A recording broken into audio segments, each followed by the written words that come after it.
लेके जा रहा था, देखिए नीचे बांध के रखा था, देखिए कैसे गाय, देखिए कैसे कैसे छटपट कर रहा है, देखिए यही बदमाश बांध के रखा था, देखिए देखिए। इसको खाली ले जाने से मतलब था, जिंदा रहे चाहे मर जाए, बस इसको पाल। तुम क्या बोला, पालने के लिए? इसका कोई गाय का कागज वगज कुछ नहीं है, कुछ कागज नहीं है। पालने के लिए जाता आदमी गाय।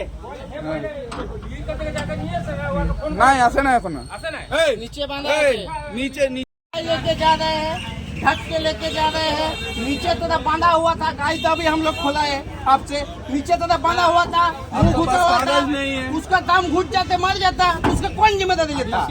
आपके पास कोई कागज है नहीं। 1 घंटा पहले फोन किए, 3 गाय आप लेके जा रहे हैं। কাগজ তোমরা নিয়েছিলে এদের কাছে? না।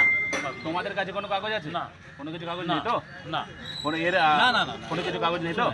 তার মানে নিয়ম তোমরা মানোনি? না, নিয়ম নিয়ম মানোনি তো? যেটা বলছি সেটা বলো, নিয়ম মানোনি তো?